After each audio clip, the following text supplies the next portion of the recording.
주말 사이에 가슴 철렁한 사건 하나가 전해졌죠. 김유진 아나운서. 네, 그제 경기 의정부 교도소에서 절도 피해자인 20대 남성이 교도소에 도착한 이후에 코로나19 검사를 대기하는 과정에서 네. 감시소를 틈타서 도주하는 일이 벌어졌습니다. 아이고. 이 남성은 자신이 타고 온 호송버스가 나가기 위해서 정문이 열리는 거를 발견하고 수사관 2명을 밀치고 도주했다고 합니다. 이거 얘기 들어도 진짜 영화의 한 장면 같아요. 최정화 기자님. 네, 사람도 꽤 많았습니다. 일단 정문에 경비 직원이 있었고요. 수사관들이 빠르게 뒤를 쫓았지만 그를 따라잡지 못했다라고 합니다. 네. 이미 교도소 인근 풀숲으로 사라진 뒤였기 때문인데요. 이 도주한 20대 피의자 사복 차림의 수갑을 앞으로 찬 상태였습니다. 박성배 변호사님 혹시 경찰 현직 계실 때 이런 비슷한 사건도 좀 다뤄보셨어요? 일단은 경찰서 유치장에 입감하는 과정에서 피해자가 도주한 경우는 있었습니다. 그 경우에는 상당히 인근에 거주하는 경우가 많기 때문에 쉽게 찾게 되는데 이 사건의 경우에는 유치장이 아닌 구치소 입감 과정에서 도주한 경우다 보니 어디로 도주할지가 예상하기 어려운 단점이 있는 사건입니다. 그렇군요.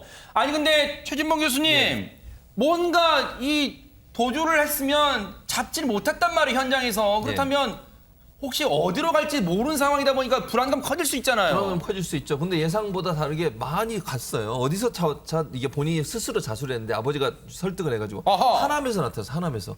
그러니까 의정부에서 사실 문제가 발생한 거 아닙니까? 도망을 네. 쳤는데 결국 하남에서 26일 오후 8시 20분에 자수를 했는데 아버지가 설득을 해서 결국 경찰서에 와서 자수를 했습니다. 야, 이거 이 또한 또 영화 같은 얘기에 근데 어떻게 아버지와 같이 와서 자수를 했을까요? 장현미 변호사님. 그렇습니다. 이 20대 피의자가 절도 혐의로 경찰 조사를 받을 때 아버지가 보고 싶다 이런 얘기를 했던 적이 있습니다. 아하. 이 말을 기억하고 미리 아버지를 접촉해서 아들이 찾아오면 꼭 자수하도록 설득을 해달라고 경찰이 당부를 해서 실제로 아버지를 찾아갔을 때 아버지의 설득으로 자수를 하게 된 겁니다. 세상에 영화 같은 탈주 얘기인데요. 경찰 얘기 들어보시고 이어가 보도록 하겠습니다. 그거는 저희도 예상 못하죠. 근데 뭐 이게 다 케이스별로 달라가지고요. 예상을 했다기보다는 이제 뭐 그런 상황을 제기는 하고 있었는데 아무래도 주소지고 애가 그런 상황이었으면 최고의 또 보호가 나이도 어리고 뭐 가족을 한 번쯤은 헌책을 하지 않겠나.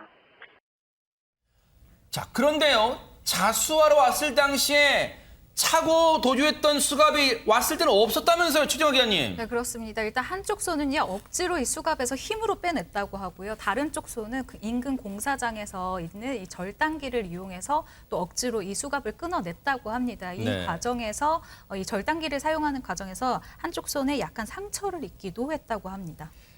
한때 판단 실수할 수 있어요. 하지만 지금이라도 죄값을 달게 받고 사회에 나와서 앞서 아버지 그리워했잖아요. 아버지 가족 생각하면서 열심히 사는 모습, 그런 모습 보여주기를 기대해 보도록 하겠습니다.